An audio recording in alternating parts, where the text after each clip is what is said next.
Perdonad. Bueno, un pequeño inciso, ¿vale? De qué es la protección de datos, ¿vale? Y a quién le obliga. Imagino que muchos de los que estáis oyéndonos ya conocéis algo, pero vamos a intentar un poco ir un poquito más allá, ¿de acuerdo? De lo que es la LOPD, porque, bueno, como bien sabéis, la Ley Orgánica de Protección de Datos proviene de la antigua LORTAT, ¿de acuerdo? Que es la Ley Orgánica de Tratamientos, perdón, la Regulación de Tratamiento Automatizado de Datos de Carácter Personal. Y como bien sabéis, esta ley quedó derogada hasta la ley del 92 por la actual Ley Orgánica de Protección de Datos de Carácter Personal, que regula no solo el tratamiento automatizado, sino el no automatizado, es el tratamiento, lo que es físico, de lo que son los datos, ¿de acuerdo? Se aprueba el reglamento de desarrollo en 2007, ¿de acuerdo? Con un plazo de adecuación hasta abril de 2009, es decir, vamos totalmente fuera de plazo para aquellas entidades que no estén cumpliendo a día de hoy esta ley. Si bien, como os decía, nosotros desde el despacho de Harvey & Youth Consultores vamos siempre un poquito más allá por las propias sentencias que va poniendo la agencia, por la propia experiencia que vamos teniendo y sobre todo por problemas que vamos solucionando en nuestros clientes, ¿de acuerdo? A modo de ejemplo, que ya veremos un poco más adelante, la ley te habla muy vagamente de lo que son dispositivos portátiles, ya sean USBs, iPod, iPad, etcétera, porque bueno, en 2007 prácticamente, bueno, muchos ni existían, ¿de acuerdo? Si bien cada vez son más las empresas que tenemos este tipo de herramientas a disposición de nuestra organización y nos encontramos a diario con que muchas de ellas no firman funciones y obligaciones derivadas de esas herramientas de trabajo, de la cuenta de correo electrónico y bueno, pues tenemos que ponerle un poco puertas, vamos a decirle de alguna manera, y firmar esas obligaciones derivadas de esas herramientas de trabajo y cuáles son su uso, que no haya un abuso, etcétera, ¿de acuerdo? Bien, la Ley de Protección de Datos, como bien dice, regula el tratamiento de datos de carácter personal. ¿Qué quiere decir esto? Datos de carácter personal es nombre, apellidos, número de teléfono, ya veremos cuáles son los datos de nivel básico, los datos de nivel alto, ¿de acuerdo? Pero no los datos estrictamente profesionales. Es decir, y cuando ahora, por ejemplo, pongo a vuestra disposición al final de esta ponencia mi teléfono de contacto y mi email, son datos de carácter profesional, no personales, ¿de acuerdo? Estos datos profesionales no estarían regulados por esta legislación, ¿de acuerdo? El alma mater de la Ley Orgánica de Protección de Datos es, conforme al artículo 3, que, bueno, toda persona física tenemos el derecho de saber a quién le estamos cediendo nuestros datos, ya sea físicamente, ya sea online, a través de estos formularios que nos encontramos en infinidad de ocasiones en página web, que en muchas ocasiones, ya veremos más adelante, puede ser incluso abusivos. Es decir, oye, si yo me voy a comprar un billete de avión, no necesitas saber cuál es mi número de pie, por ponerle algún ejemplo, o si tengo alguna dolencia. Para comprar un billete de avión no te hacen falta datos de salud a priori. La recogida de datos tiene que ser, conforme al artículo 3, que lo veis aquí en pantalla, tiene que ser toda manifestación de voluntad libre, inequívoca, específica e informada, mediante que el interesado consienta el tratamiento de sus datos personales que le concierne, ¿de acuerdo? Habréis visto en infinidad de ocasiones en estos formularios, insisto, ya sean físicamente o lógicamente en distintas páginas web, pues que nos pone una leyenda legal y nos dice, bueno, que la recogida de datos es del Banco Santander, o de Bankia, o de la empresa de seguros o la página web corresponde al titular que es la empresa de marketing S.A., ¿de acuerdo?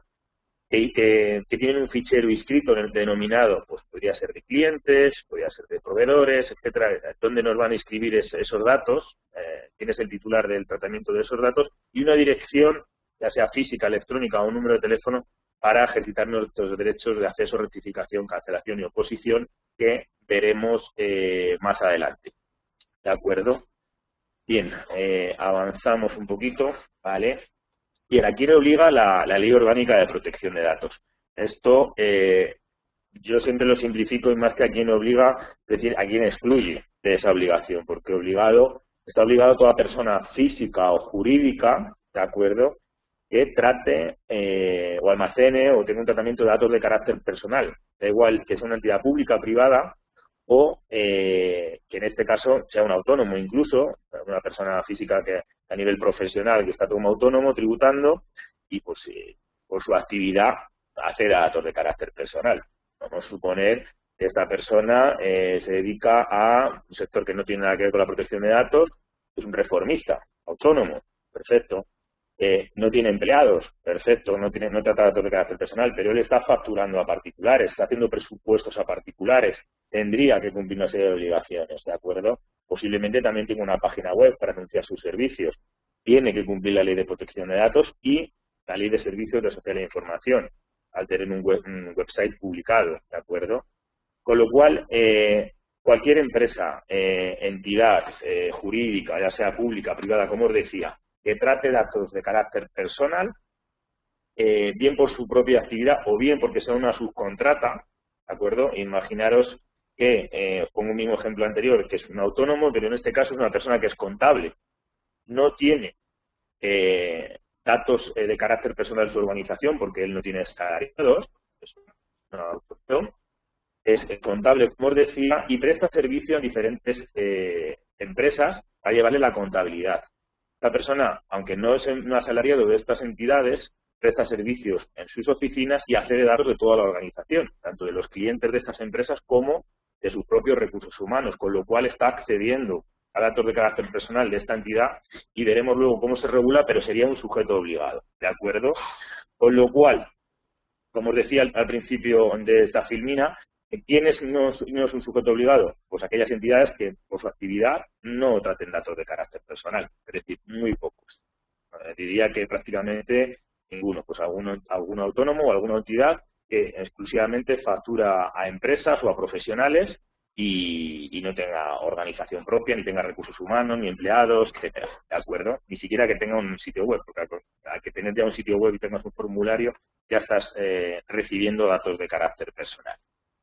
Bien, pues seguimos.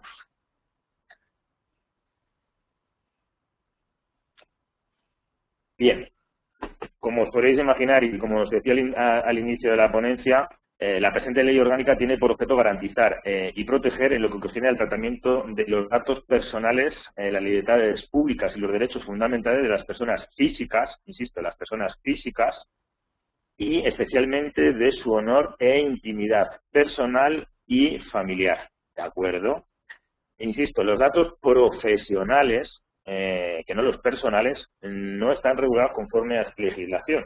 Es decir, luego veremos más adelante en las fuentes accesibles al público, lo que es una fuente accesible al público y de consulta, en muchos casos gratuita o previo pago de una iguala o una minuta, y son datos totalmente lícitos para trabajar con ellos. Es decir, si yo me voy al colegio de abogados o al colegio de aparejadores y compro un listado de los colegiados actualmente y les voy a ofertar algún servicio de los que pueda tener en el despacho que puedan ser vinculantes a su actividad, yo no estoy incumpliendo para nada la protección de datos, ¿de acuerdo? Otra cosa es que ese listado con una fuente de actividad al público de un colegio profesional, por ejemplo, quiera ofrecerle luego un viaje a nivel particular. Ahí estaríamos incumpliendo, ¿de acuerdo? Pero si es para un uso profesional y vinculado con su actividad, no estaríamos incumpliendo en ningún momento, ¿de acuerdo? Bien, avanzamos. Como os decía, el Real Decreto se aprueba prácticamente 10 años después de la aprobación de la ley, se aprueba en 2007, y ahora veremos un poco las medidas a implantar en las entidades, y hubo un plazo de adecuación hasta abril de 2009. Aquellas entidades que no se hayan adecuado o se hayan adecuado anterior a esta fecha, 2007, pues tendrán que hacer o una implantación totalmente nueva o mejorar o actualizar la que ya tienen, ¿de acuerdo? Bien.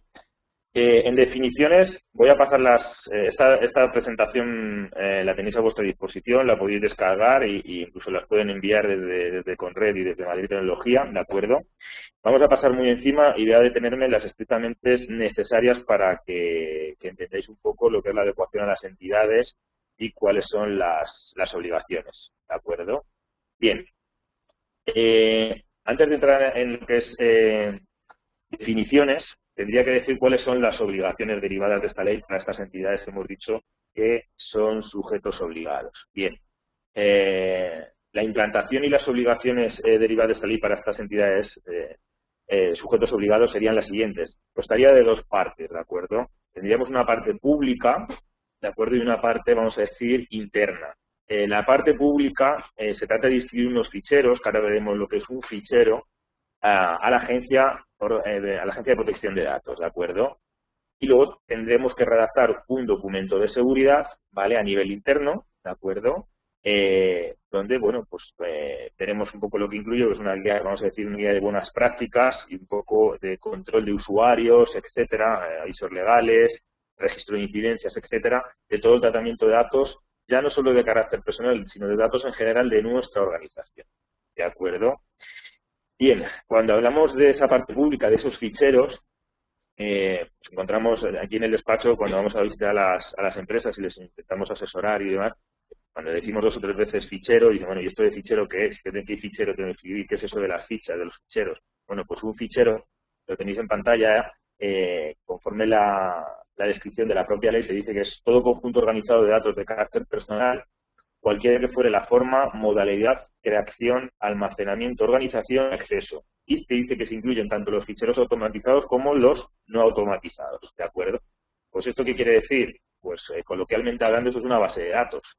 Es decir, un fichero, podríamos asimilarlo a que es una base de datos. Un fichero de nuestra entidad, una base de datos de nuestra entidad, ¿cuál es? Pues, bueno, pues condiciones normales, ¿de acuerdo? Pues, las empresas que tengan empleados podrían tener un fichero denominado de recursos humanos. Lo que sea una sociedad mercantil, sea anónima o sea limitada, tendrá un fichero denominado impuesto de sociedades, puede tener un fichero denominado usuarios web, puede tener un fichero denominado envío de SMS o envío de mail marketing o envío de newsletter. Es decir, no todas las entidades tienen los mismos ficheros, habrá muchísimos que sean comunes, pero habrá que personalizar al máximo cada entidad, porque no todas las entidades trabajan iguales, ¿de acuerdo?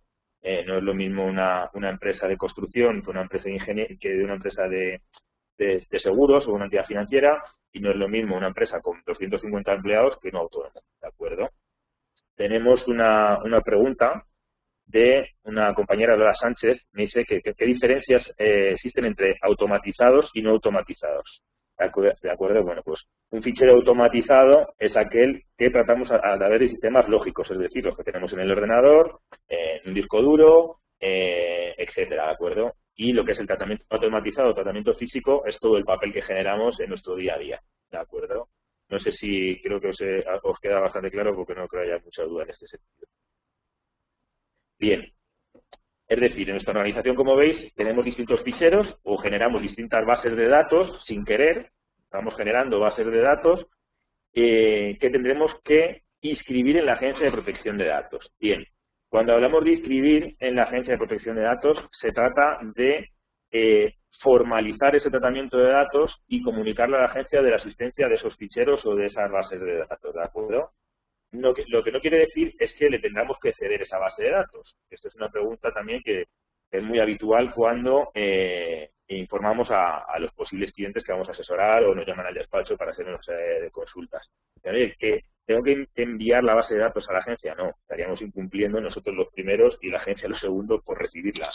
Lo que hacemos es un nombramiento a normalizamos ese tratamiento de datos, hacemos una auditoría o un control de qué ficheros tenemos en nuestra organización, sean 1, 10, 20, pero puedo decir que cada empresa, todas las empresas no son iguales, cada uno trabajamos de una manera, y en función de esos ficheros le contaremos la finalidad para la cual han sido creados, la dirección de la empresa donde se pueden ejecutar los derechos, que normalmente coincide la dirección con la dirección fiscal, etcétera, pero en ningún momento le cedemos datos a la agencia. Simplemente se comunica la existencia de esos ficheros.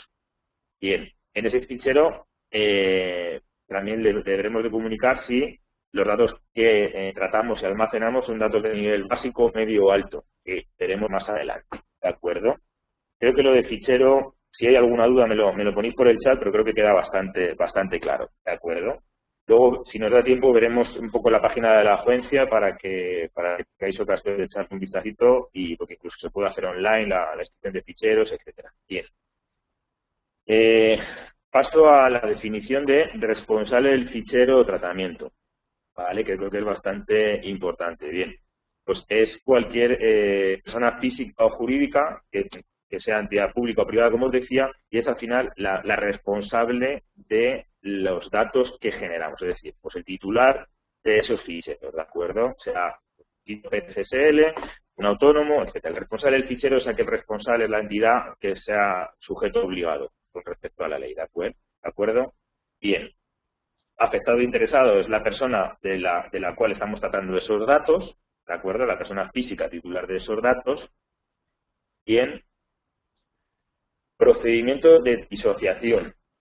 Pues un procedimiento de disociación, para que entendáis, bueno, lo leemos textualmente, es todo tratamiento de datos de modo que la información que se obtenga no pueda asociarse a una persona física identificada o identificable. Es decir, no se puede asociar el número de teléfono a un nombre por separado o a un DNI con su propietario. Aquí, sobre todo, para aquellas entidades que tratan datos de nivel alto, clínicas, etcétera, llevan historiales médicos, todo esto, recomendamos encarecidamente, en lugar de poner en el historial un nombre completo, que lo hagan a través de referencias. Si ese historial aparece, se pierde, se sustrae, etcétera, yo voy a tener una historia clínica, pero nunca se le va a poder vincular a una persona física. Solo el que tenga los códigos de acceso vinculará esa historia clínica a esa persona. Si yo cojo esa historia clínica o la veo encima de la mesa, nunca voy a saber de quién es. Ese es un procedimiento de disociación, ¿vale? Encargado de tratamiento. Bueno, pues en la vida laboral de la empresa, según vamos avanzando, pues vamos contratando diferentes servicios a otras empresas, que nos interesa por los precios, porque no tenemos estructura, etcétera. Y en muchas ocasiones, sin querer, ¿vale? O por la actividad que realizamos, le estamos cediendo datos a estas entidades, a estas empresas colaboradoras o estas empresas que subcontratamos esos servicios con ellos. Jurídicamente hablando, serían encargados del tratamiento de estos datos de carácter personal. Y es muy importante, muy importante, que se haga mención a que el responsable del fichero cumple con las obligaciones derivadas de esta ley y el encargado de tratamiento también cumple, ¿de acuerdo? Un ejemplo muy práctico, como veis aquí en la ponencia, en la filmina, es todo el mundo, diría el 99,9% del tejido empresarial en España, tiene una asesoría fiscal o laboral, o un contable externo, como os decía al inicio. Tenemos también una empresa que nos lleva a la página web y posiblemente hasta nos gestione el correo, nos hagan campaña de email marketing. Estamos pidiendo datos de nuestros clientes para que envíen una campaña de email. Pues todo esto tiene que estar regulado con un contrato específico, a poder ser entre el responsable del fichero y el encargado del tratamiento, o en el mismo contrato de prestación de servicios que firmemos con ellos, con las condiciones económicas, etcétera, tiempo, etcétera, se hará mención a esta figura del responsable del fichero y encargado de tratamiento. La siguiente definición, consentimiento del interesado, ¿qué nos dice? Pues conforme al artículo 3 que veíamos al inicio de la ponencia, te dice que toda manifestación debe ser de voluntad libre, inequívoca, específica e informada mediante que el interesado consiente el tratamiento de sus datos de carácter personal. ¿De acuerdo? La famosa leyenda legal o coletilla que le llama mucha gente, ¿de acuerdo? Donde informamos al usuario, al afectado que le estamos requiriendo esos datos para una actividad mercantil o para una prestación de servicios, etcétera, de a quién se los está dando. Tiene que saber si se está dando a Harvey & Consultores, a Madrid Tecnología o a la persona que fue, ¿de acuerdo? Voy a ir avanzando. Bien, fuentes accesibles al público.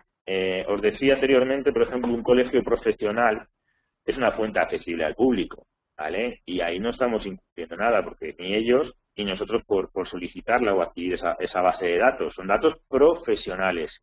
Incluso hay fuentes accesibles al público que por la forma jurídica que tienen y por la entidad que representan no están incumpliendo absolutamente nada a darnos un dato de carácter personal. Pongo un ejemplo. Mañana tengo yo aquí en esta oficina una gotera y no encuentro el propietario de arriba, me voy al registro mercantil, perdón, al registro de la propiedad, tiro una nota simple del inmueble de arriba y posiblemente en lugar de una sociedad sea una persona física el titular del inmueble. ¿Están incumpliendo ellos por cederme? No. ¿Vale? Son fuentes accesibles al público. ¿De acuerdo? El padrón, el registro de la propiedad, el registro mercantil, colegios profesionales, todo este tipo de entidades, ¿vale? Son fuentes accesibles al público. hago mención, aquí al final se hace mención, y no es una mención nuestra, es de la agencia, te dice en una sentencia que dictaminó en su día que Internet no es una fuente fiable ni es una fuente accesible al público. ¿De acuerdo? Porque Internet subimos todas cosas gratuitamente y no es una fuente fiable. Sí, un registro mercantil, un registro de la propiedad, un colegio profesional, las páginas amarillas o blancas, incluso para particulares, del año en curso, sería también una fuente accesible al público fiable, pero no Internet. ¿De acuerdo? No sé si queda alguna duda, si tenéis alguna duda referente a estas definiciones. Bien, pues seguimos y vamos avanzando. Vale. Las definiciones del reglamento las voy a pasar porque veremos, se repiten muchas y coinciden con la propia ley, y vamos a ir al siguiente punto. Bien.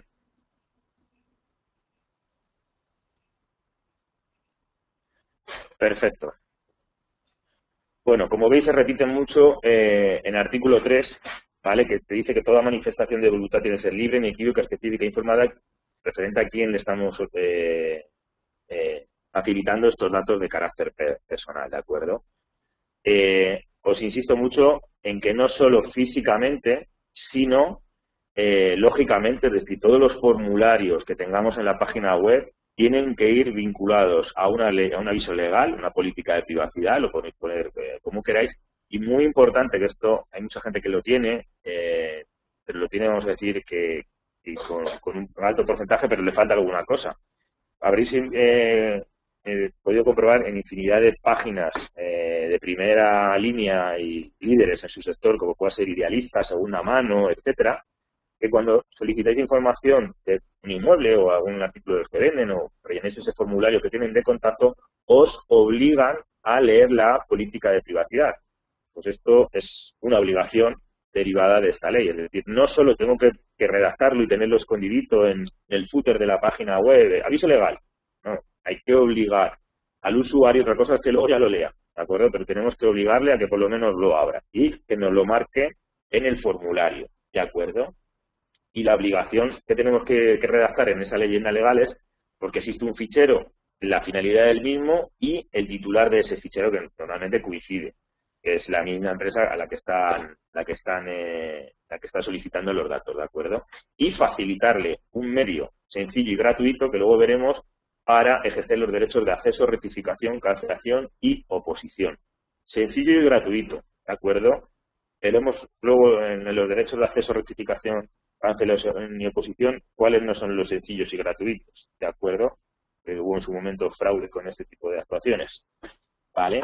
Procedernos a la hora de la recogida de estos datos. Insisto, yo para comprar un billete de avión a priori no necesito saber ni mi altura, ni mi peso, ni el número de pie, es decir, tengo que pedirme el DNI o el número de pasaporte, mi nombre completo, número de cuenta si pago por PayPal o el número de tarjeta, pero no datos excesivos. O si yo soy de un origen racial X o si mi orientación sexual es una u otra. Esos datos, por ejemplo, no son relativamente coherentes a la hora de coger un billete de avión, ¿de acuerdo? Los datos de carácter personal solo se pueden recoger para su tratamiento y someterlos a dicho tratamiento cuando sean adecuados, pertinentes y no excesivos en relación con el ámbito y las finalidades explícitas y legítimas para que sean obtenidos, ¿de acuerdo?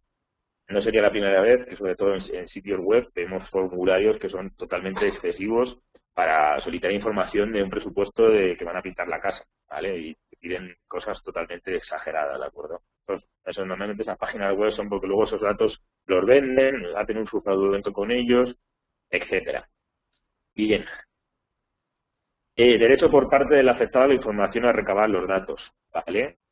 Como decíamos, se repite, tenemos que informar al afectado, ¿vale?, de modo expreso y inequívoco de la existencia de ese fichero, de quién es el titular de los mismos y de dónde podremos ejercitar los derechos de acceso, rectificación, cancelación y oposición. Bien. Os comentaba antes que dentro del tratamiento de datos de carácter personal, la legislación aplica tres tipos de tratamiento de datos. Están los datos de nivel básico, los datos de nivel medio y los datos de nivel alto. básico, pues, como os podéis imaginar, es un nombre, un teléfono, un DNI, ¿de acuerdo? Una dirección física, etcétera. Incluso un número de cuenta para cobrar o girar recibos, o sea, la luz, el agua, etcétera, son datos de nivel básico, ¿vale? Anterior al reglamento de 2007 determinaban que un número de cuenta podía ser un dato de nivel medio o alto, pero es un dato de comillas financiero, pero bueno, corrigieron con el reglamento y cuando es estrictamente un número de cuenta para domiciliar una serie de recibos, no se trata de un dato de nivel medio o financiero, ¿de acuerdo? Y sí, los datos de nivel medio son aquellos datos de carácter, por ejemplo, penal, ¿de acuerdo? Es un dato de nivel medio. Datos financieros, IRPF, Seguridad Social, etcétera. Y los datos de nivel alto son todos los anteriores más datos de, como veis, ideología, religión, creencias, orientación sexual, origen de tipo racial, salud, violencia de género, son datos de nivel alto, y estas entidades que traten esta serie de datos, no pasa absolutamente nada, pero de tener una implantación con unas medidas de seguridad más altas y las exigencias son pues algo mayores, ¿de acuerdo? A la hora de adecuar las empresas, las entidades. También lo que es política, sindicatos son datos de nivel alto, ¿de acuerdo? Bien, vamos a seguir avanzando, ¿vale?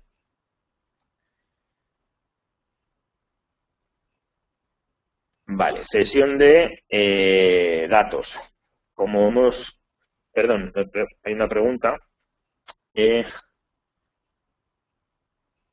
Sí, me dicen que si el número de cuenta corriente está asociado a un nombre y DNI también es básico. O si me refiero solo al código de cuenta de cliente al que aparezca solo. Vamos a ver. Efectivamente, un número de cuenta asociado a un nombre personal es un dato de carácter personal porque está vinculado a un número a una persona física. Pero insisto, anterior, el reglamento que estamos regulando, de acuerdo con el que lo regula ahora, que es el de 2007, el número de cuenta a efectos de domiciliaciones bancarias se considera un dato de nivel básico, ¿vale? Es decir, es que, como os podéis imaginar, corrigieron ellos mismos porque el 95% de las empresas tiene datos, números de cuenta para girar recibos, para cobrar talones, etcétera. Y entonces, ¿qué pasa? Todas las empresas tendrían que hacer una auditoría cada año o cada 2 años, como veremos, que es una obligación derivada de las entidades que tratan datos de nivel medio básico. No tenía mucho sentido, ¿de acuerdo? Bien. Cesión de datos. Bueno, la ley te permite esa cesión de datos, ¿vale? No estamos incumpliendo nada. Si, como hemos visto anteriormente, vamos a ceder datos a nuestro asesor fiscal o a nuestro contable, que es una persona ajena a la organización, no es un asalariado, pero viene y nos presta un servicio, o incluso a la hacienda pública, ¿de acuerdo? Como vamos a ver, a entidades públicas, etcétera, y está regulado en este artículo, en el artículo 11.1, ¿de acuerdo? Los datos de carácter personal objeto del tratamiento solo podrán ser comunicados a un tercero para el cumplimiento de fines estrictamente relacionados con las funciones legítimas del cedente y del cesionado con el previo consentimiento del interesado. En el consentimiento del interesado se va a regular con el contrato entre el responsable del fichero y el encargado de tratamiento que veíamos anteriormente, ¿de acuerdo?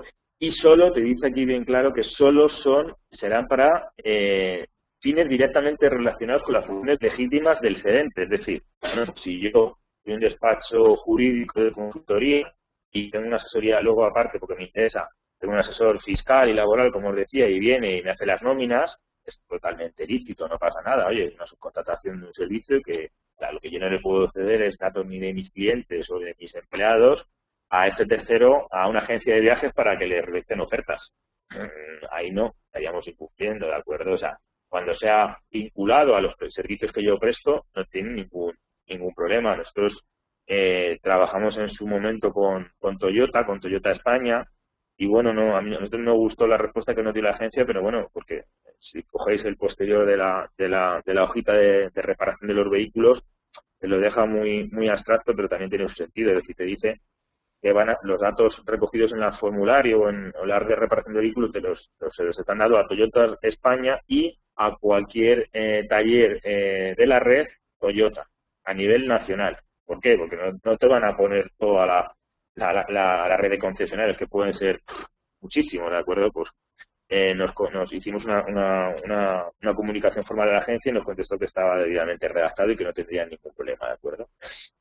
Y esto no será necesario, el consentimiento exigido, cuando, pues vemos aquí una serie de ejemplos, cuando la cesión esté autorizada por ley o exigida por una ley, cuando son recogidos de fuentes accesibles al público, como os decía, ya hemos visto anteriormente cuáles son las fuentes accesibles al público, cuando el tratamiento responda a la libre y legítima aceptación de una relación jurídica cuyo desarrollo y cumplimiento controle implique necesariamente la conexión de dicho tratamiento con ficheros de terceros, ¿de acuerdo? Para el tema de defensor del pueblo, Ministerio Fiscal, jueces, tribunales,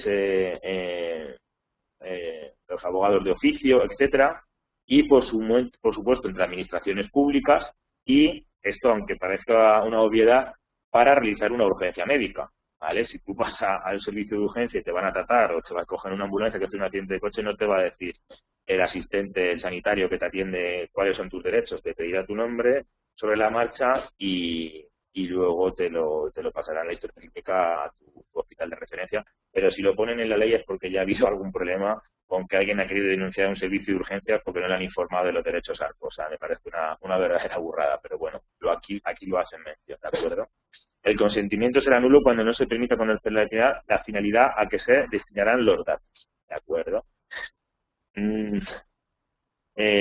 Avanzando. ¿Alguna duda por el momento? Veo que te va quedando todo claro, espero. Si tenéis dudas me podéis ir comentando alguna cosa, ¿de acuerdo? Bien, tutela de los derechos. Los derechos ARCO. Bueno, vemos aquí el derecho de consulta al Registro General de Protección de Datos, que vamos a ver, yo creo que vamos bien. Nos puede dar tiempo luego a echar un vistacito a la página web de la agencia y ver un poco el registro, que es público y gratuito, ¿de acuerdo? El registro de la Agencia de Protección de Datos. Avanzamos. Derechos ARCO. Es la piedra angular de lo que es la Ley Orgánica de Protección de Datos, ¿de acuerdo? Es el derecho fundamental que tenemos las personas físicas a acceder, rectificar, cancelar o oponernos al tratamiento de nuestros datos de carácter personal. Un error que cometemos a la hora de dialogar con otras empresas, compañeros, etcétera, es decir, oye, pues yo tengo una base de datos de no sé cuántos mil clientes. Bueno, los datos no son de las empresas, los datos son del titular de los datos, es decir, de la persona. Y se los ceden o los cedemos a las entidades pues para un uso, para un tratamiento o una facturación, para lo que fuere. Pero los datos siguen siendo míos, yo no te los doy, ni te los regalo, ni te los vendo en ningún momento. Y yo, en cualquier momento de esa prestación del servicio, antes, durante, previo no, durante y después, corrijo, perdonadme, a ese tratamiento y a esa prestación de servicios, podré acceder a esa información. Yo quiero saber qué datos tiene usted míos, rectificar en caso de que sean erróneos, cancelar el uso o oponernos totalmente al tratamiento de los mismos, que veremos la diferencia entre unos y otros. Y este derecho no se lo podemos negar a ningún usuario.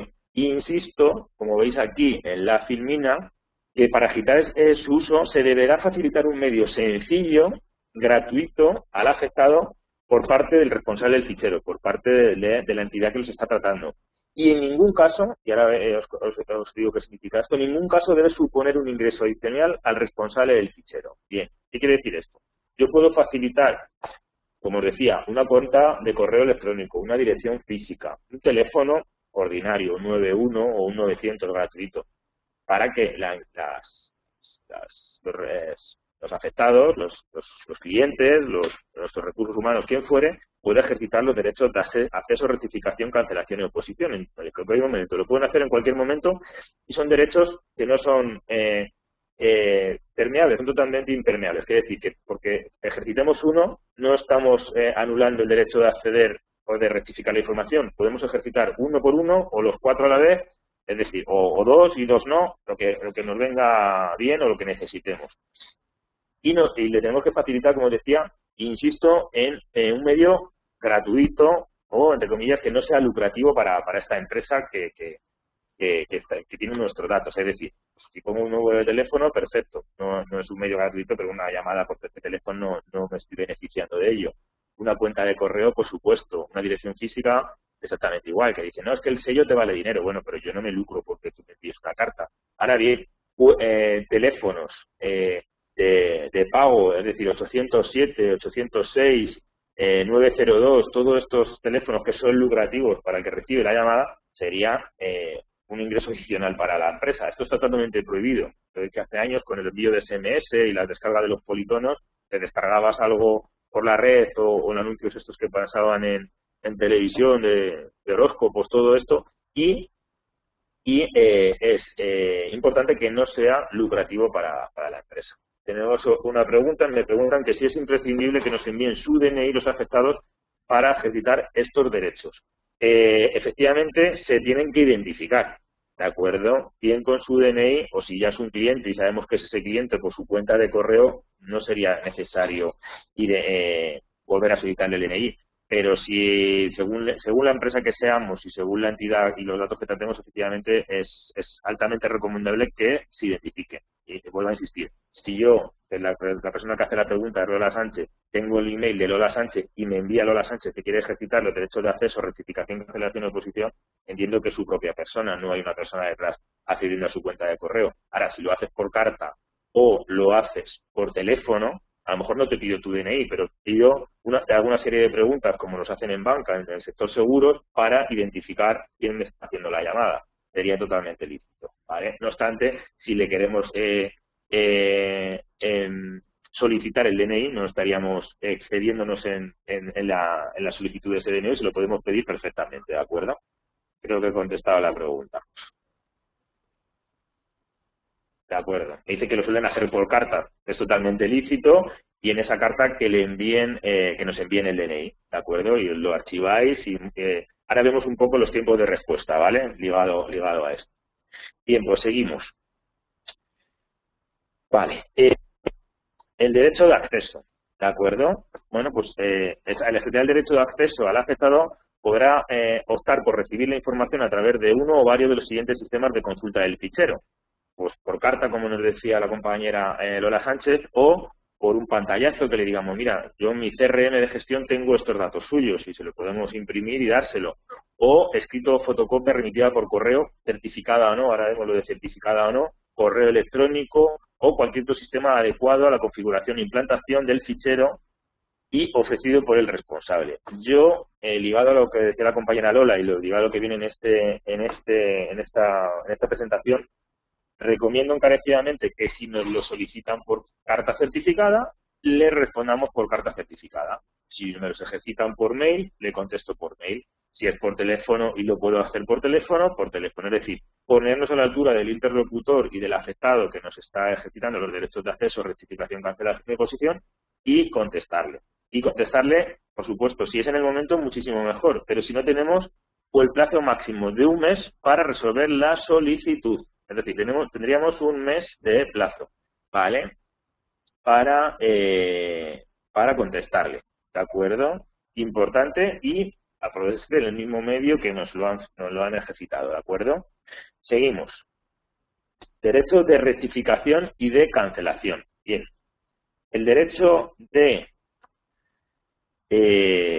rectificación es derecho del afectado a que se modifiquen los datos que resultan de ser inexactos o incompletos. ¿A quién no les ha pasado en alguna ocasión? Pues que bien, vamos a hablar de entidades públicas con todo el derecho a la administración, pero bueno, quien no va a Hacienda muchas veces y tienen en su dirección mal y le están entregando requerimientos de alguna sentencia o de algún embargo o de alguna multa y le están llevando a casa de su madre o a una empresa que ya no tiene o un domicilio fiscal que ya no existe. Y en infinidad de ocasiones incluso nos vienen hasta con recargos, ¿vale? Veremos luego el derecho a indemnización, ¿de acuerdo? Que se podría solicitar. Es decir, podemos rectificar en cualquier momento los datos que sobre persona usted tiene, ¿de acuerdo?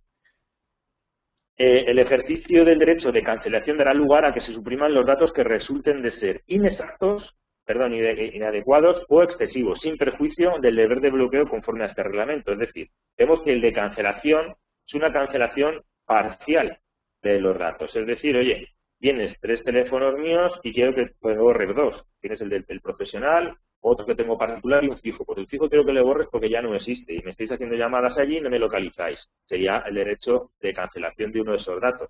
Es muy ligado también a la rectificación, pero bueno, de rectificación sería corregirle y ese sería cancelar uno de los datos. ¿De acuerdo? Bien. Aquí, a diferencia del de acceso, tenemos 10 días, como veis, para hacer efectivo el derecho.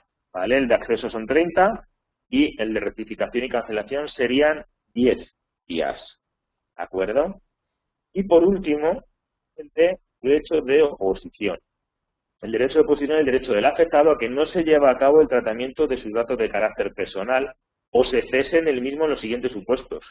¿Vale? Cuando se trate de ficheros que tengan por finalidad la realización de actividades de publicidad, prospección comercial o cualquiera que sea la empresa responsable de su creación. Bueno, esto de oposición es un derecho que tenemos, nos podemos oponer al tratamiento, pero como podéis imaginar, yo, si con una empresa que me está prestando servicios, imagínate la telefonía móvil, ¿vale? Que son bastante dados a hacer llamadas comerciales, etcétera. Yo les puedo decir que me puedo oponer a que tengan mis datos de carácter personal, ellos lo bloquearán de su base de datos de la manera que ellos tengan asignada en su documento de seguridad y conforme esté aprobado en la organización, pero si yo he sido cliente suyo, no me podrán borrar de su fichero de facturación o de su fichero de impuestos de sociedades, porque durante 5 años van a tener que guardar las facturas. Con esto siempre hay un poco de lío, es decir, aunque el cliente se oponga, habrá unos datos que no podremos borrar, que como mínimo será una factura, ¿de acuerdo? Tenemos que tener un procedimiento documentado para cuando esto suceda, saber qué tenemos que hacer, que esto venga reflejado en el documento de seguridad, ¿de acuerdo? Aquí viene, ¿ves? En los casos que no sea necesario el consentimiento del afectado para el tratamiento de los datos de carácter personal y siempre que una ley no disponga de lo contrario, este podrá oponerse a su tratamiento cuando existan motivos fundados y legítimos relativos a una concreta situación personal. En tal supuesto, el responsable fichero excluiría del tratamiento los datos relativos al afectado. Y aquí también tenemos 10 días, pero como os digo, la ley te exige que por lo menos mínimo tienes que tener 5 años las facturas de tus clientes, por algún tipo de inspección que puedas tener a futuro. No le vas a poder borrar ni por romper la factura. Le bloquearemos de tal manera que no le mandemos comunicaciones comerciales, etcétera, etcétera, pero habrá datos que no se puedan borrar, ¿de acuerdo? Bien. Como os decía, derecho a indemnización. Bien, pues si nuestra imagen, el entorno familiar, etcétera, se ha visto perjudicado porque no nos han ejercitado esos derechos de acceso, rectificación, cancelación y oposición, podremos reclamar una indemnización. De igual manera, yo siempre pongo el mismo ejemplo, pues algún ayuntamiento, por ejemplo, o con la Hacienda Pública, como os decía, que nos están mandando comunicados o impuestos a una dirección, nos llega la carta de pago tarde y encima de esto nos hacen pagarlo luego con recargo. Pues le podremos pedir una indemnización o que nos quiten ese recargo, ¿de acuerdo? O si nuestra imagen ha sido afectada porque nos han publicado fotos en condiciones o nos ha afectado nuestro entorno laboral y ha habido es decir, si hay una cuantía económica que se pueda valorar por medio, se podrá pedir una indemnización, ¿de acuerdo? Esto no se está llevando mucho a cabo aquí en España, gracias a Dios en los Estados Unidos, como ya sabéis, se pide indemnización por todo, pero bueno, tenemos el derecho a poder reclamarlo, ¿de acuerdo? Seguimos. La tutela de los derechos. Bueno, el afectado que se le niegue total o parcialmente los derechos ARCO, ¿de acuerdo? Podrá ponerlo a disposición de la Agencia de Protección de Datos y la agencia tiene 6 meses para responder, ¿vale? 6 meses nos dicen qué resolución le han dado a esta empresa o a esta entidad, si la han denunciado, si no, y por qué no nos han negado esos derechos. La agencia, no lo hemos mencionado, es un organismo totalmente independiente en su administración, pero depende del Ministerio de Interior. Se autofinancia, por decirlo de alguna manera, conozco el presupuesto que tiene presupuestario, pero se autofinancia con las propias sanciones. Y deciros que en 2011, no creo que no ha salido la memoria todavía, pero en 2010 recaudaron 27 millones de euros, que es dinero, ¿vale? Si bien no actúan de oficio a día de hoy, sino actúan siempre provocados por una denuncia. Y al final, pues esta pregunta me la hace muchísima gente. ¿Quién denuncia? Pues denuncia clientes descontentos, empleados descontentos, empresas de la competencia, etcétera. Es decir, la agencia no va a ir como digo yo, con un smart rotulado de la Agencia de Protección de Datos haciendo inspecciones aleatorias por las empresas y solicitando documentos de seguridad ni ficheros inscritos. Yo esto no lo conozco ni existe a día de hoy. De hecho, hay empresas por ahí que no te van a denunciar. Bueno, te puede denunciar un tercero, pero de oficio no. Te puedes estar tranquilo que no venir a tu casa. Pero hay una obligación jurídica, tienes que cumplirla, ¿de acuerdo? De su publicación en el BOE. Y aparte, muchas veces, como os digo, ninguno queremos un cliente descontento, pero oye, en mayor medida, creo que todos a una ocasión, los que estéis en el tejido empresarial, pues hemos podido tener algún problema con algún cliente, etcétera. Y bueno, pues al final estos están haciendo un abuso porque no te denuncian porque les hayamos tratado su vida normal, pero bueno, ven por donde tienes un vacío legal y por donde pueden hacerte pupa, vulgarmente hablando. ¿De acuerdo? Bien, seguimos. El responsable del fichero y el encargado de tratamiento creo que ha quedado muy claro. El responsable del fichero es la entidad que es el responsable de tratamiento de esos datos, y el encargado de tratamiento son aquellas empresas que subcontratamos uno o varios servicios, ojo, que acceden a datos de carácter personal. Si tengo una empresa que me viene a pintar la oficina, por supuesto, no es un encargado de tratamiento porque no va a acceder a datos de la organización, pero sí el mantenimiento informático, asesorías fiscales, etcétera, que vayan a hacer a datos o a nuestra base de datos o a nuestros equipos informáticos o a nuestros ficheros físicos, perdón, automatizados también de datos, habrá que regular el tratamiento de esa comunicación de datos de carácter personal, insisto, personal. Bien, las obligaciones, como os decía, consta de dos partes, ¿de acuerdo?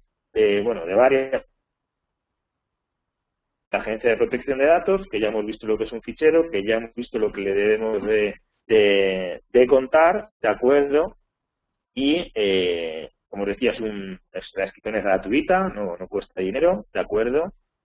Y luego tenemos que redactar un documento de seguridad donde mencionaremos qué tipo de tratamiento tenemos en los datos, si es automatizado, si no, qué equipos informáticos tenemos, cuántos ordenadores tenemos, el software que tratamos, contraseñas, no, etcétera. Importantísimo, un deber de secreto profesional que deben de firmar nuestros empleados, ¿de acuerdo? Y esto gusta a las empresas cuando las visitamos y les asesoramos, les gusta porque dicen, oye, ya me va gustando esto de la ley de protección de datos porque tuve un cliente que un empleado que se me llevó datos o que hizo, vale, no firmo nada, ¿no? No, pues aquí no quiere decir que tengamos una seguridad 100%, pero bueno, se ha firmado unas funciones y obligaciones, como os decía, de deber de secreto profesional, de funciones y obligaciones derivadas del uso de una cuenta de correo electrónico, de los equipos informáticos, etcétera, etcétera, ¿vale? Podemos emprender acciones legales si fuera necesario contra esta persona, un despido luego procedente, etcétera, ¿vale? Obligación, un procedimiento documentado, ¿de acuerdo? Conforme a la ley y su reglamento de cómo ejercitar los derechos de acceso, rectificación, cancelación y oposición, y las medidas de seguridad que tenemos en nuestra organización y el tratamiento de datos, esas contraseñas, que los hermanos estén bajo llave, que si alguien está autorizado USB. Luego trabajaba hace años en bancos seguros y sufrí la época que muchos ordenadores se fueron capando, vulgarmente hablando, de que no pudieran tener acceso USB. Las entidades financieras con USB y la que puede liar es pequeña. Tiene que haber una jerarquía de quién puede tener esos USBs y autorizado a. ¿De acuerdo? Bien. Avanzamos.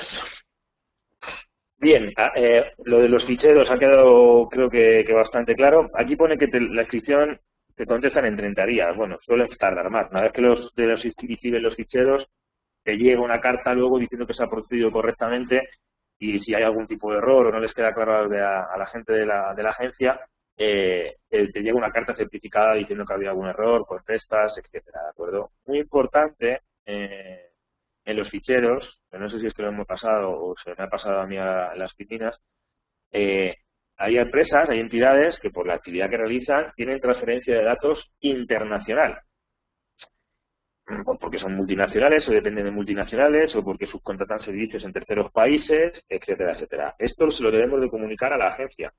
Es decir, si yo me estoy enviando currículum vitae a Estados Unidos porque vamos a abrir una delegación allí, tendremos que comunicar a la agencia. O si nuestro servidor está alojado, aquello de Cloud Computing, que yo os invito a que estéis en la página y habrá alguna ponencia específica de Cloud Computing. Nosotros estamos preparando una para darla un poquito más adelante, ya con cara de vuelta de vacaciones. Como veis, aquí no te habla de cloud computing porque ya existía en 2006, pero estamos subiendo muchísima información en servidores que no sabemos ni siquiera de dónde están. Todo esto lo debemos de regular cada vez más y mejor, ¿de acuerdo? Como decía, os contestan, ¿vale?, de la agencia diciendo que se ha procedido correctamente a la inscripción de los ficheros. Bien, tratamiento legal y leal. Como hemos dicho, debemos de guardar el principio de la calidad de los datos, ¿vale?, el principio de consentimiento del afectado, es decir, la hojita, ya sea por pantalla, que capta las condiciones de privacidad de nuestro sitio web, o nos ha firmado en la solicitud de servicios, con un montón de prestación de servicios que le vamos a ofrecer, abajo pondremos a quién le está dando los datos, que le está dando a Harvey & Consultores SS, SL, etcétera. No tiene por qué ser una hoja independiente. Dentro del mismo contrato de prestación de servicios o del formulario de pedido de nuestra empresa podemos incluir la leyenda legal, ¿de acuerdo? Nos firman y ya nos autorizan ese tratamiento de datos, ¿de acuerdo? Deber de secreto, como os decía, acceso por cuenta de terceros, etcétera, etcétera. Bien. El deber de secreto, y esto gusta, como os decía, a las empresas. El responsable de fichero y quienes intervengan en cualquier fase de tratamiento de los datos de carácter personal están obligados al sector profesional respecto de los mismos. Este deber existirá incluso después de finalizar las relaciones con el titular del fichero o, en su caso, con el responsable del mismo. El fin de semana, el sábado, en El País, salía publicado 2 o 3 páginas con una red que ha habido que administración pública, etcétera, que vendían datos de terceros, había teléfonos pinchados, bueno, que tenían precio incluso. Yo a modo, así siempre a modo anecdótico, no sé si sabéis, pero en el mercado negro ahora mismo en Internet, una cuenta de correo activa, es decir, que sepan que está activa y que va a recibir mails, creo que la están pagando a 50 céntimos. Es decir, imaginaros lo que pueden hacer con un número de cuenta y el titular, como me indicabas anteriormente, o con un número de teléfono, con acción física. Tenemos que tener mucho cuidado quién accede a los datos, quién está en nuestra organización, si se van a llevar datos, etcétera. ¿De acuerdo? Bien. Tendremos un procedimiento documental en el documento de seguridad, que es el ejercicio de facilitar los derechos de acceso, rectificación, cancelación o oposición, que hemos visto anteriormente, ¿vale?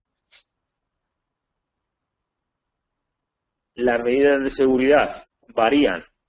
Vamos a pasar por encima en función de la entidad que tengamos. Ya sabéis que hay seguridad de nivel básico, medio y alto, ¿de acuerdo? En función del tratamiento de datos que tenga nuestra entidad, ¿de acuerdo?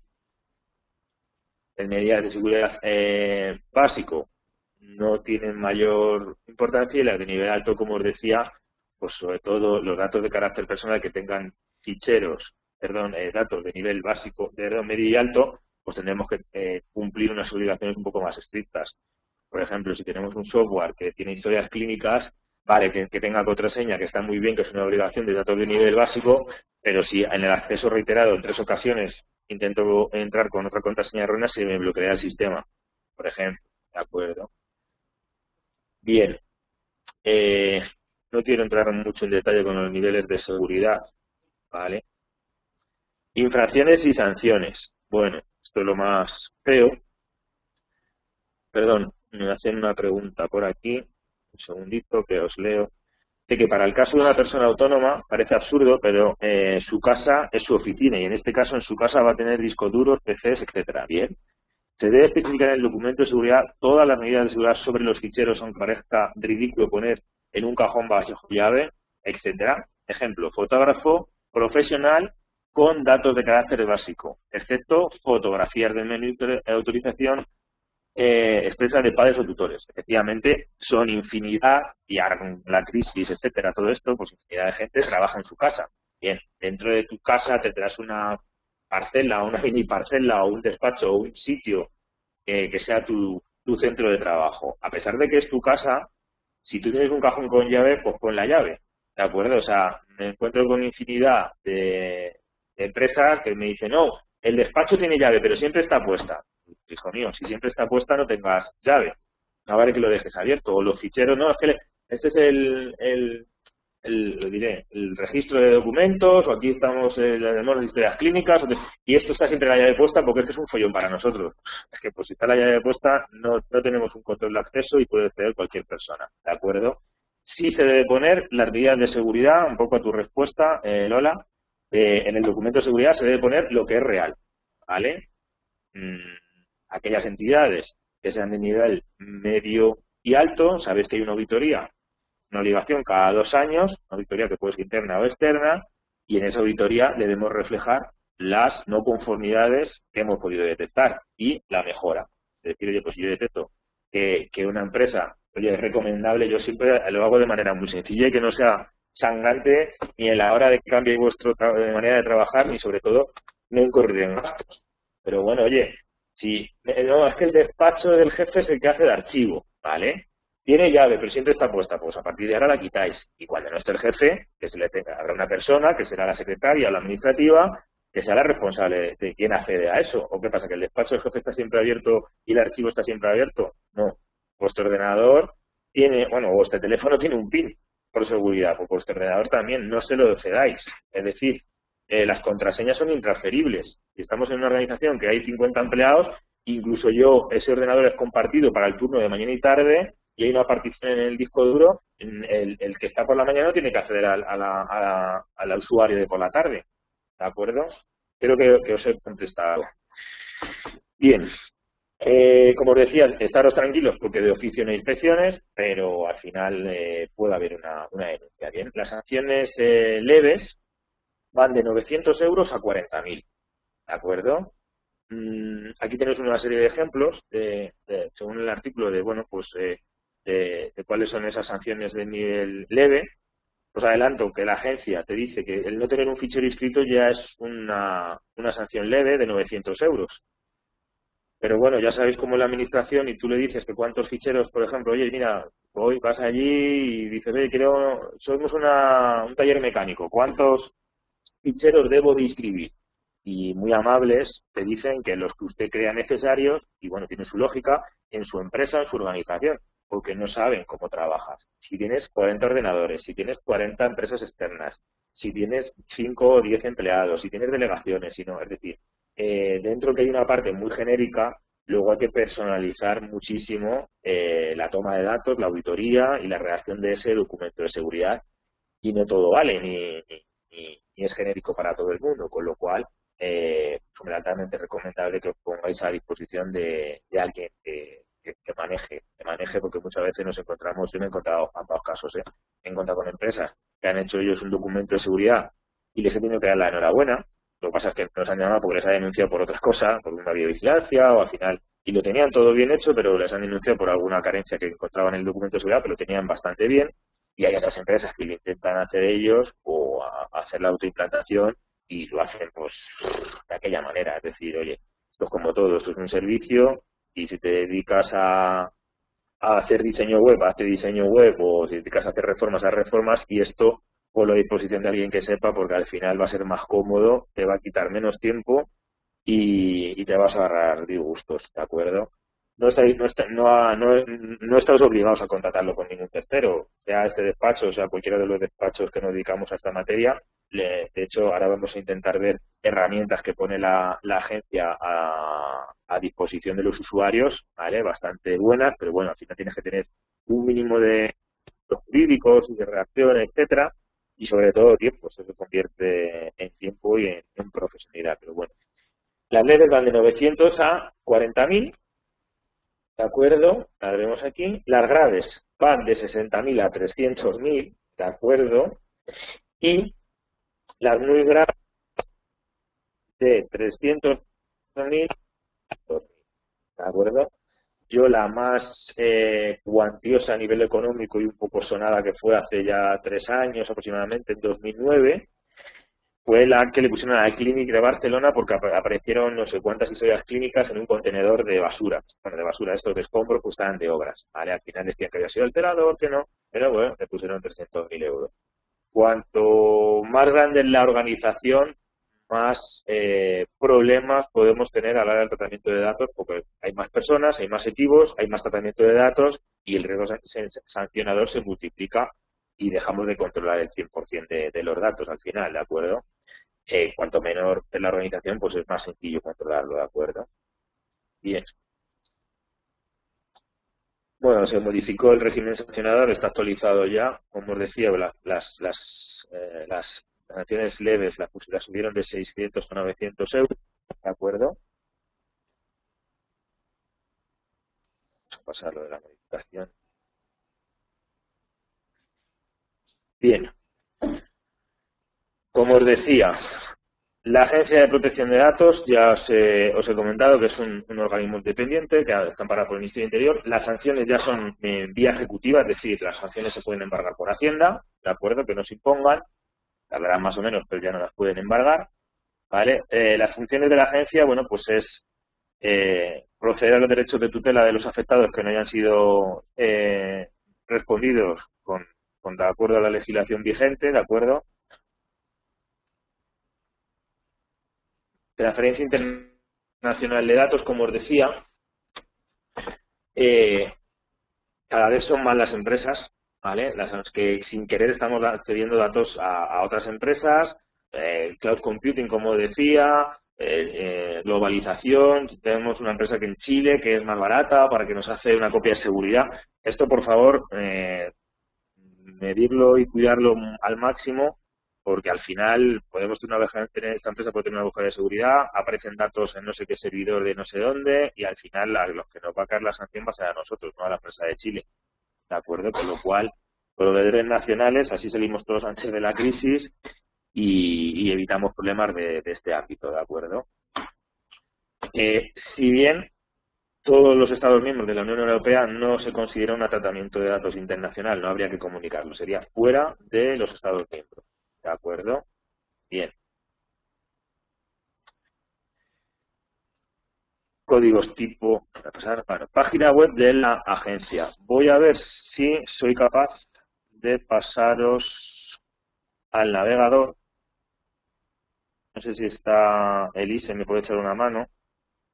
Sí, aunque no me veas, estoy por aquí. Vale, entra en compartir, explorador web.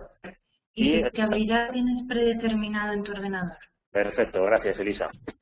Pues vamos a navegar un momento, si podemos, por la página web de la agencia, porque da agtd.es, da bastante, una página que tiene muchísimas visitas y hay tres problemas, pero bueno. Si alguien no ve, que nos lo diga por el chat o si tiene algún problema, que nos lo haga ya. Como veis, la página de la web de la agencia, muchísimas pestañas, muchísima información. No os voy a volver loco, yo os invito que naveguéis, que miréis, hay información muy buena. Mira, han publicado hace poquito aquí un informe de cloud computing, sobre todo para despachos jurídicos y abogados, ¿de acuerdo? Y a dónde iba, ¿ves? Por aquí podemos inscribir los ficheros telemáticamente, ¿vale? Sin ningún tipo de coste ni desplazamiento.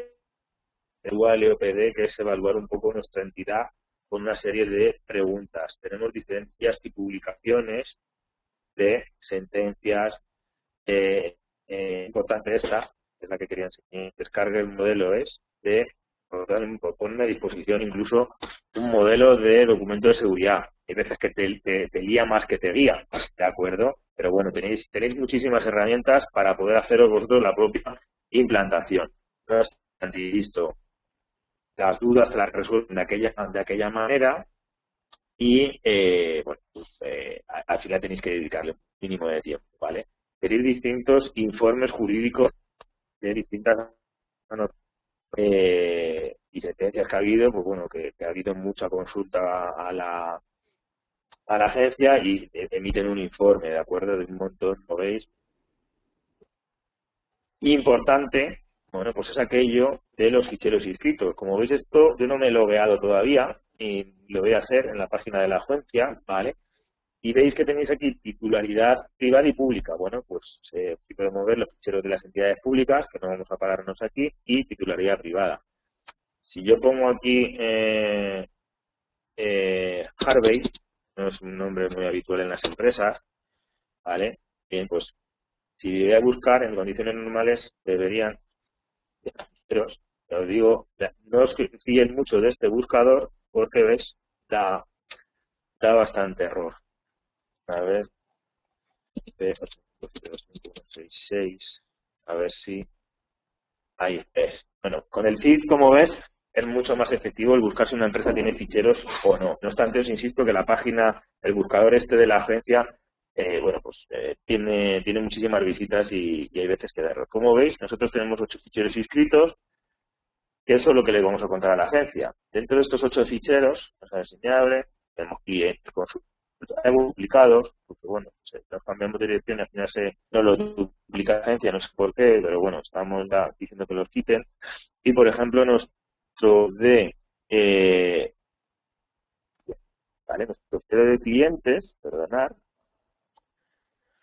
dice la razón social, quién es el titular de este fichero, que es Harvey & Yo Consultores, el nombre del fichero hemos denominado clientes, que contiene datos de carácter personal de clientes y nuestra dirección física, ¿de acuerdo? Debería haber más,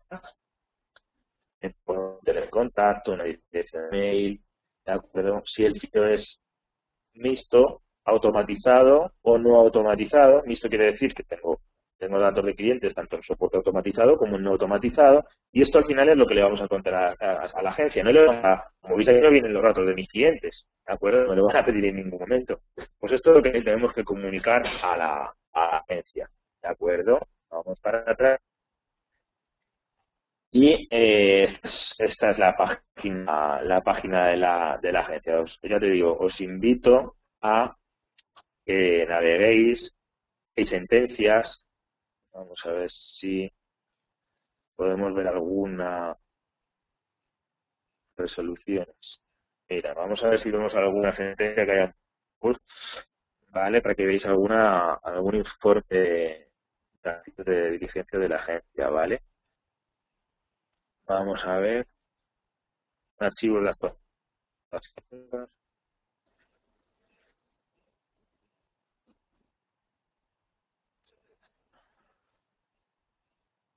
Mira, difusión en web, por ejemplo. Esto es donde una página web pone aquí, difusión en web se crea en una sentencia sin datos. Esta, que como bien veis, lo ponen porque son datos mercantiles, no son datos profesionales, sí el nombre de la denuncia la presenta y ponerle así, por supuesto, porque salvaguardan los de... Dicen que en esa sentencia del 28 de junio y 18 de junio, bueno, que tienen entrada en el registro de la agencia, de acuerdo que esta persona, la que figura el nombre y bueno, que en un sitio web, que es para profesionales.com, de una sentencia de policía sobre en la que figura el nombre y apellidos de la denunciante y sus progenitores. Vale. Para los datos de estas tres, no me... David. ¿Hola? David, perdona, es que se te está cortando la conexión, supongo que es porque estás compartiendo el navegador y no te oímos bien, se te corta la voz. Bueno, pues tenéis... Deja de compartir porque es que no te oímos. Vale, perdona. Pues, ¿cómo os dejo de compartir? Dejar de compartir, vale. Vale. ¿Me oís ahora? Ahora perfecto. Ahora, bueno, pues perdonar que ha habido, como estaba cogiendo mucha memoria el navegador, no sé cómo os habéis quedado. Os invito a que entréis en la página web de la agencia, que naveguéis, como os decía, hay muchísima información. Y por último vamos a ver las listas Robinson. Hace ya un par de años, 3, se presentó aquí en España lo que son las listas Robinson, son listas de exclusión.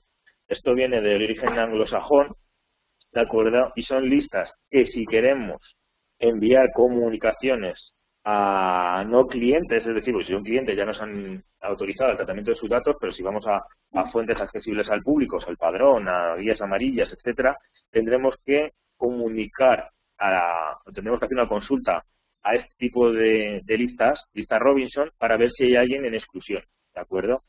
Los particulares nos podemos incluir a este tipo de listas, es totalmente gratuito, pero para las empresas que hacemos una consulta para ver si hay algún cliente o alguna persona de nuestra base de datos que esté excluida y no mandarle información comercial, insisto, tiene un coste, ¿de acuerdo?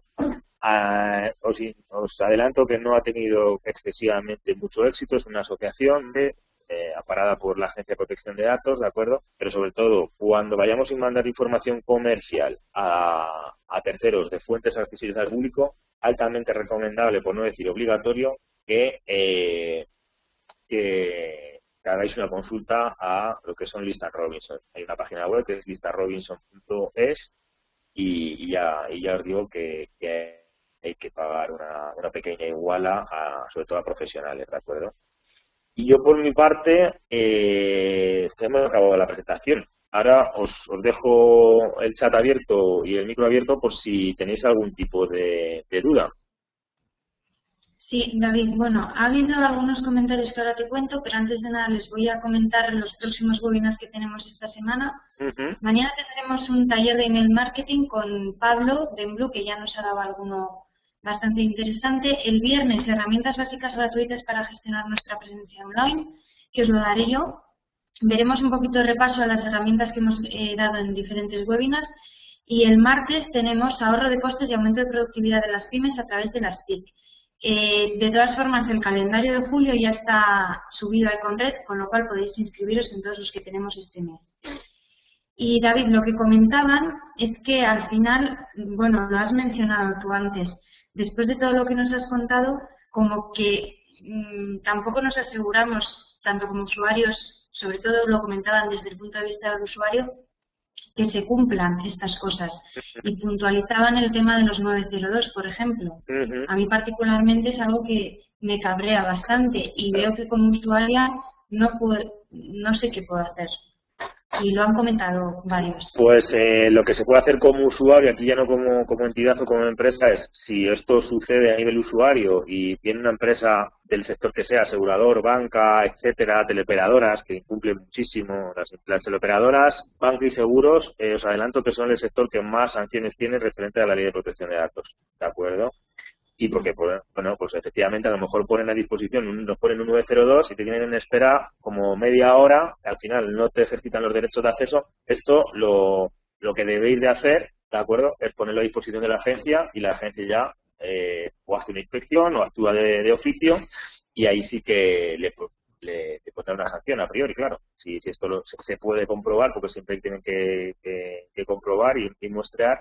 Pero sí, efectivamente, es una práctica bastante habitual, el de olvidarnos de los derechos de acceso, rectificación, cancelación o oposición, o poner un medio que sea, no si es fraudulento, pero sí con un coste excesivo.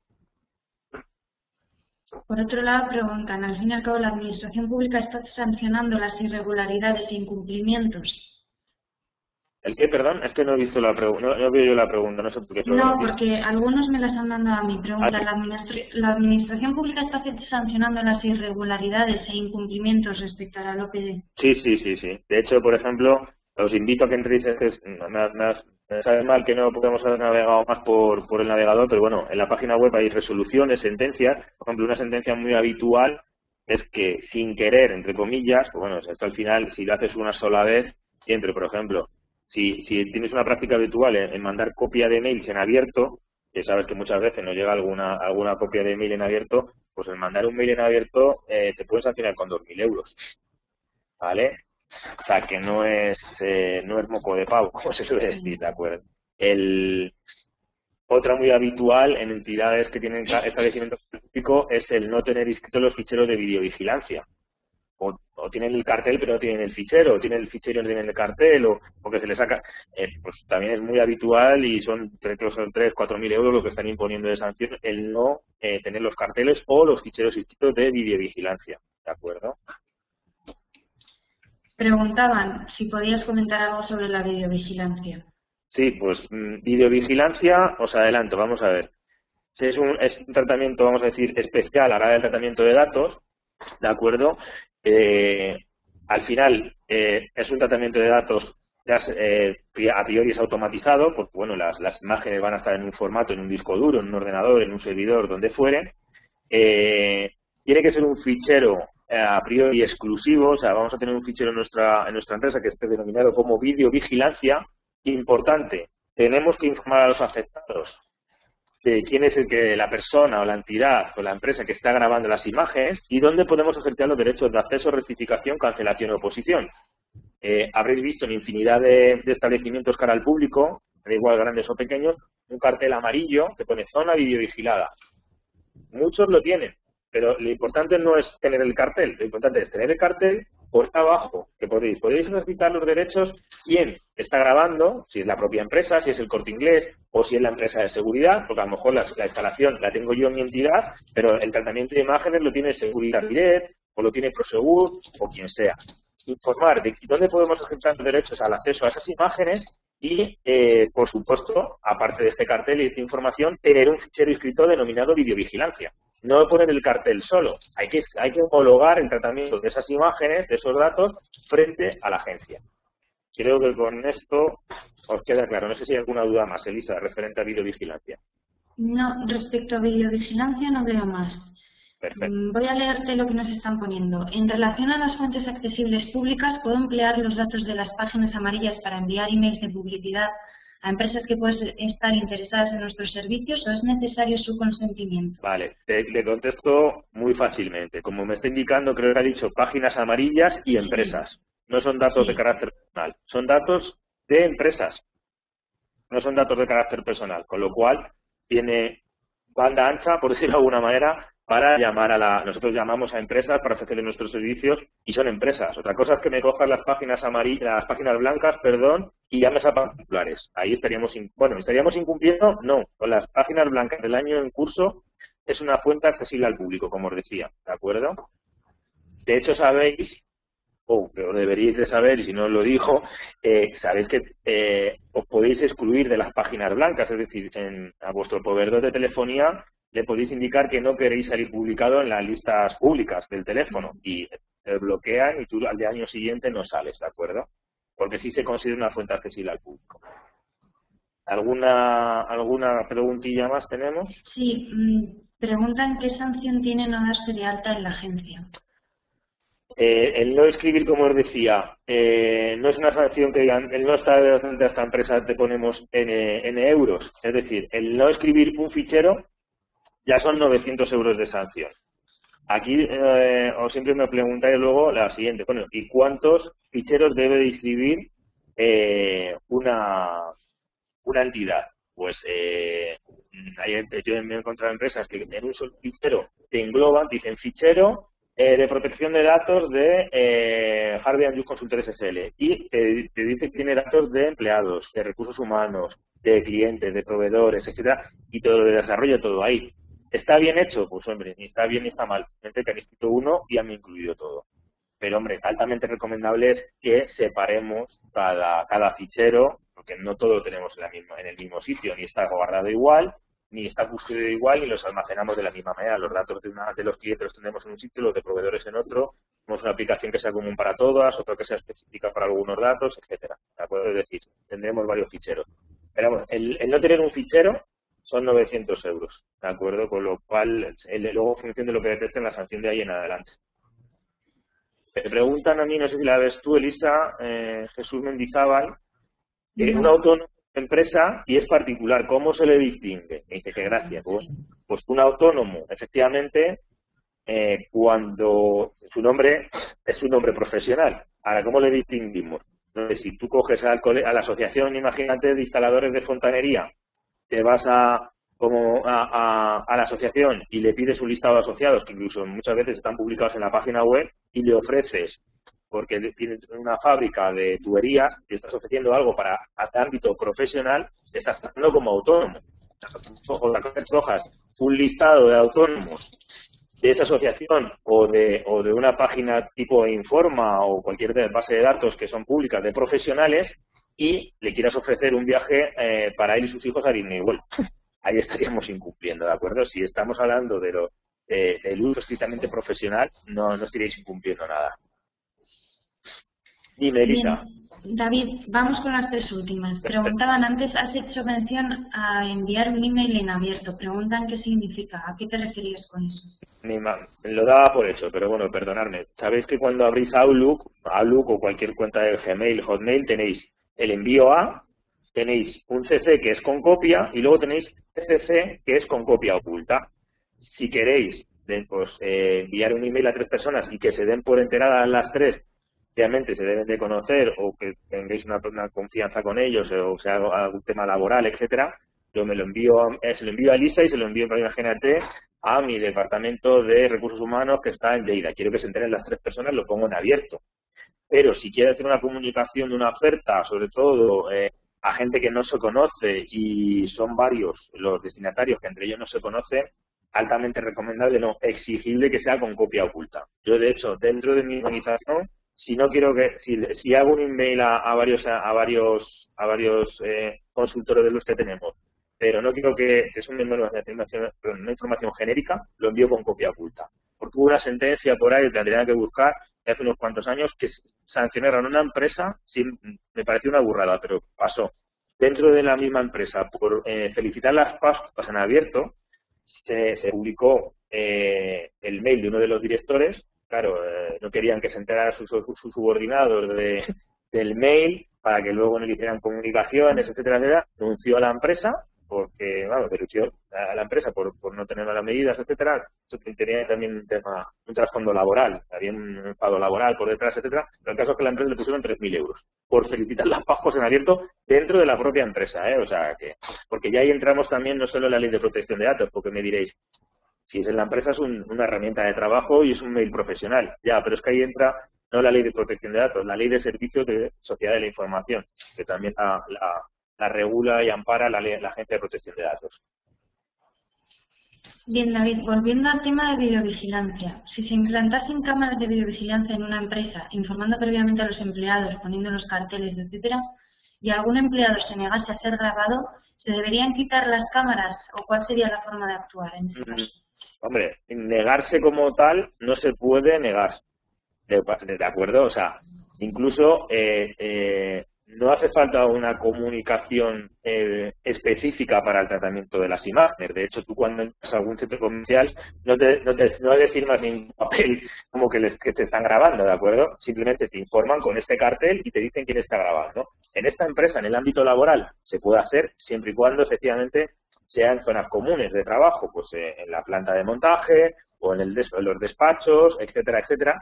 Nunca ni en vestuarios ni en baños, como os podéis imaginar. Y lo que tenemos que informar es mediante el cartel y escribir los ficheros. Ahora, esta persona o este empleado lo que puede hacer es, y perdón la expresión, tocarnos las narices y estar constantemente ejecutando los derechos de acceso, de rectificación, de cancelación o oposición. Pero no se puede negar a que le graben porque es un tema de seguridad o de control de horarios o lo que fuere y es lícito grabarle, ¿de acuerdo? En su puesto de trabajo. Vale, vamos con la última. Sí. ¿Se deben firmar contratos de servicios con todos los encargados del tratamiento aunque no accedan directamente a los datos? Por ejemplo, en el tema de limpieza. Pues mira, el del tema de limpiezas es una de las preguntas que nos hacen a diario. Yo, en función de qué empresa esté adecuando, me gusta, es decir, si hay una prestación de servicios habitual y en el tiempo y continua y es la misma empresa, ponía el ejemplo antes de que si viene un reformista a pintarme la oficina, por supuesto va a acceder físicamente a donde estén los archivos, pero bueno, no va a acceder a los datos. Si en la limpieza, ya te digo que es un ejemplo bastante habitual, accede a diario a la organización. Encima tira cubos de basura y papeleras. Por defecto profesional son bellísimas personas, señal de limpieza, pero mueven los papeles. Yo esto lo sufro a diario. Y es aconsejable que le incluyan. No cuesta nada y decir como que nos presta un servicio de limpieza de las instalaciones y que accede físicamente a los sistemas de información, es decir, accede a los despachos, accede a los archivos y puede que en un momento dado se tire una papelera que no se tenga que tirar o tire una caja y veremos qué pasa, ¿de acuerdo? Con lo cual sí la incluiría. La respuesta es que sí. Vale, David, pues hemos acabado. Te agradecemos mucho que nos hayas solucionado. Vale. Creo que has esclarecido bastante varios temas, varias dudas que había. Gracias a vosotros. Y nos vemos en la próxima. Estupendo. Muchas gracias, Elisa, y gracias a todos los oyentes. Un saludo y buenos días. Hasta luego. Buenos días, David. Hasta luego. Buenos días a todos.